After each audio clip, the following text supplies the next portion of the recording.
ನಾವು ಅಪ್ಪು ಫ್ಯಾನ್ಸ್ ಸೈಲೆಂಟಾಗಿರ್ತೀವಿ ಅಂತ ಅಡ್ವಾಂಟೇಜ್ ತೊಗೊಂಡು ಕಾಲು ಕೆರ್ಕೊಂಡು ಜಗಳಕ್ಕೆ ಬಂದರೆ ಅದರ ಪರಿಣಾಮಗಳು ಹಿಂಗಿರುತ್ತೆ.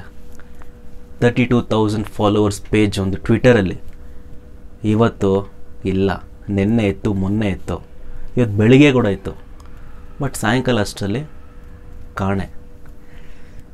What is the reason behind this?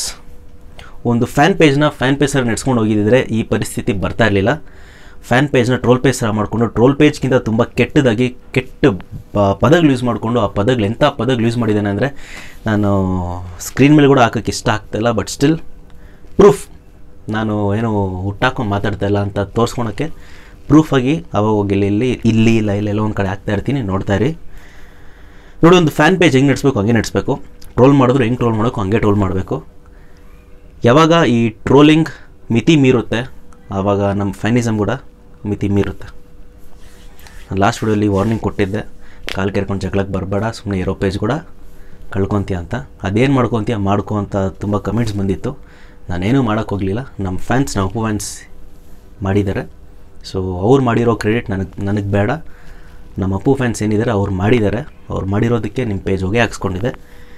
ದಯವಿಟ್ಟು ಹೇಳ್ತಾ ಇದ್ದೀನಿ, ನಾವು ಅಪ್ಪು ಬಾಸ್ ತಂಟೆಗೆ ಬರೋಕ್ಕೆ ಹೋಗ್ಬೇಡ್ರಿ. ಬಂದರೆ ನಿಜವಾಗ್ಲೂ ಯಾರೂ ಸುಮ್ಮನೆ ಇರಲ್ಲ ಗುರು. ನಿಮ್ಮ ಫ್ಯಾನ್ಸ್ ತಂಟೆಗೆ ಬಂದರೆ, ನಿಮ್ಮ ಹೀರೋ ತಂಟೆಗೆ ಬಂದರೆ ನಿಮ್ಮ ಫ್ಯಾನ್ಸ್ ಸುಮ್ಮನೆ ಇರಲ್ಲ, ನಮ್ಮ ಹೀರೋ ತಂಟೆಗೆ ಬಂದರೆ ನಮ್ಮ ಫ್ಯಾನ್ಸು ಸುಮ್ಮನೆ ಇರಲ್ಲ. ಇದು ಮೆಚ್ಯೂರ್ ಟಾಕ್, ಮೆಚ್ಯೂರ್ಡಾಗಿ ಮಾತಾಡೋಣ. ನಿಮ್ಮ ತಂಟೆಗೆ ಬಂದರೆ ನೀವು ಬಿಡಲ್ಲ, ನಮ್ಮ ಹೀರೋ ತಂಟೆಗೆ ಬಂದರೆ ನಾವು ಸುಮ್ಮನೆ ಬಿಡಲ್ಲ. ಇನ್ನೊಂದು ಲೆವೆಲ್ ಜಾಸ್ತಿನೇ ಹೋಗ್ಬಿಡ್ತೀವಿ ನಾವು.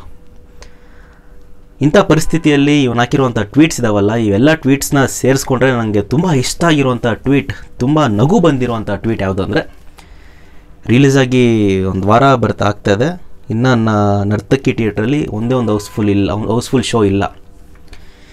ಇಂಥ ಸ್ಟೇಟ್ಮೆಂಟ್ಸ್ ಕೊಡೋ ನನ್ನ ಮಕ್ಕಳು ಬಂದ್ಬಿಟ್ಟು ಬುಕ್ ಮೈ ಶೋಗೆ ಹುಟ್ಟಿರೋ ನನ್ನ ಮಕ್ಕಳು ಅವ್ರಿಗೆ ಹುಟ್ಟಿದಂಗಿದ್ದಾರೆ. ಬಿಕಾಸ್ ಅವ್ರು ಬುಕ್ ಮೈ ಶೋಲಿ ಏನು ಕಾಣಿಸುತ್ತೋ ಅದೇ ರಿಯಾಲಿಟಿ ಅಂದ್ಕೊಂಡ್ಬಿಟ್ಟವ್ರೆ. ದಯವಿಟ್ಟು ಕಂದ, ನೀನು ಇವತ್ತು ನರ್ತಕಿಗೆ ಬಂದುಬಿಟ್ರೆ ನಾನು ನೈಟ್ ಶೋಗೆ ನಿನ್ನ ಎಷ್ಟು ಹೌಸ್ಫುಲ್ ಆಗಿದೆ, ಎಷ್ಟು ಸೀಟ್ಸ್ ಖಾಲಿ ಇದೆ, ಖಾಲಿ ಇಲ್ದಿರೋ ಸೀಟ್ಸಲ್ಲಿ ಅದೆಷ್ಟು ಜನ ಕುತ್ಕೊಂಡು ಟ್ರೈ ಮಾಡ್ತಾ ಇದ್ದಾರೆ ಅನ್ನೋದು ನಾನು ತೋರಿಸ್ಕೊಡ್ತೀನಿ ಶಿಷ್ಯ. ನೀನೊಂದು ಸ್ವಲ್ಪ ಒಂದೇ ಒಂದು ಶೋಗೆ ನನ್ನ ಹತ್ರ ಬಂದುಬಿಡು. ಬಿಕಾಸ್ ನೀನು ಇಂಟರ್ನೆಟಲ್ಲೇ ಬಾಳ್ತೆ ಅನ್ಕೊತಾ ಇದ್ದೀನಿ, ಬುಕ್ ಮೈ ಶೋಗೆ ಹುಟ್ಟಿದ್ಯಾ ಅನ್ಕೊತಾ ಇದ್ದೀನಿ. ಬಿಕಾಸ್ ನೀನು ಬುಕ್ ಮೈ ಶೋ ಅಲ್ಲಿ ಅದೇನು ಕಾಣಿಸುತ್ತೋ ಅದೇ ರಿಯಾಲಿಟಿ ಅನ್ಕೊಂಡ್ಬಿಟ್ಟಿದ್ಯಾ. ತುಂಬ ಜನರು ಅನ್ನೋದಕ್ಕಿಂತ most of the people prefer to buy tickets directly. ಥಿಯೇಟ್ರಿಗೆ ಹೋಗ್ಬಿಟ್ಟು ತೊಗೊಳಕ್ಕೆ ಇಷ್ಟಪಡ್ತಾರೆ. ಯಾರಿಗೂ 30 ರೂಪಾಯಿ 40 ರೂಪಾಯಿ ಒಂದೊಂದು ಟಿಕೆಟ್ ಟ್ಯಾಕ್ಸ್ ಕಟ್ಕೊಂಡು ಮೂವಿ ನೋಡ್ತಾರೆ. ನಾವೇನು ಅಷ್ಟೊಂದು ಶ್ರೀಮಂತರ ಅಲ್ಲ ತಾನೆ. ಪ್ರತಿಯೊಬ್ಬರು ಕೂಡ ಇವಾಗಿನ ಕಾಲದಲ್ಲಿ ಪ್ರತಿಯೊಬ್ಬರು ಕೂಡ ಆರಾಮಾಗಿ ಅಲ್ಲೇ ಹೋಗಿ ತೊಗೊಳೋಣಾಗೋರು ಅಂದ್ಕೊಂಡು ಅಲ್ಲಿ ಹೋಗಿ ತೊಗೊತಾರೆ. ಮಲ್ಟಿಪ್ಲೆಕ್ಸಲ್ಲಂತೂ ಮಾತಾಡೋಂಗೆ ಇಲ್ಲ. ಆಲ್ರೆಡಿ ಟಿಕೆಟ್ಸ್ ರೇಟ್ಸ್ ಜಾಸ್ತಿ, ಅದ್ರ ಜೊತೆ ಬುಕ್ ಮೈ ಶೋಲಿ ನಾವು ಮತ್ತೆ ಟ್ಯಾಕ್ಸ್ ಕಟ್ಬಿಟ್ಟು ಮೂವಿ ನೋಡೋಕೆ ಹೋಗ್ಬೇಕಾ? Why waste the money man?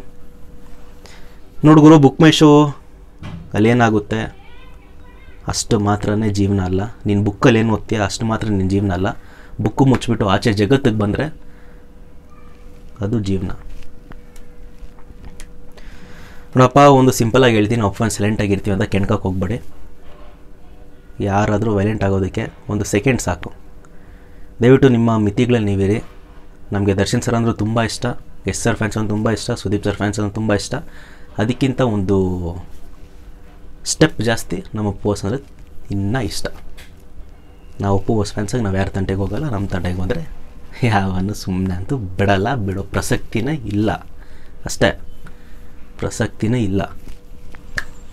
ಇಷ್ಟು ಹೇಳ್ತಾ ನಾನು ವೀಡಿಯೋ ಮುಗ್ಸೋಕ್ಕೆ ಟ್ರೈ ಮಾಡ್ತಾಯಿದ್ದೀನಿ, ಬಟ್ ಮುಗ್ಸೋಕ್ಕಾಗ್ತಾಯಿಲ್ಲ. ಬಿಕಾಸ್ ನೆಕ್ಸ್ಟ್ ವೀಡಿಯೋ ಬಗ್ಗೆ ಮಾತಾಡೋ ಟೈಮ್ ಇದು. ನೆಕ್ಸ್ಟ್ ನಾನು ನಮ್ಮ ಯುವರತ್ನ ರೆಕಾರ್ಡ್ಸ್ ಬಗ್ಗೆ ಮಾತಾಡೋಕ್ಕೆ ವೀಡಿಯೋ ಮಾಡ್ತಾಯಿದ್ದೀನಿ. ಸೊ ವೀಡಿಯೋಗೆ ಯಾರ್ಯಾರು ಕಾಯ್ತಿದ್ದೀರಾ ಕೆಳಗೆ ಕಮೆಂಟ್ ಸೆಕ್ಷನಲ್ಲಿ ಹಾಕಿ ಕಾಯ್ತಾಯಿದ್ದೀನಿ ಅಂತ. So that's it. ನಾನು ನಿಮ್ಮ ವಿಜಯ್ ಜೆ, ಸೈನಿಂಗ್ ಆಫ್.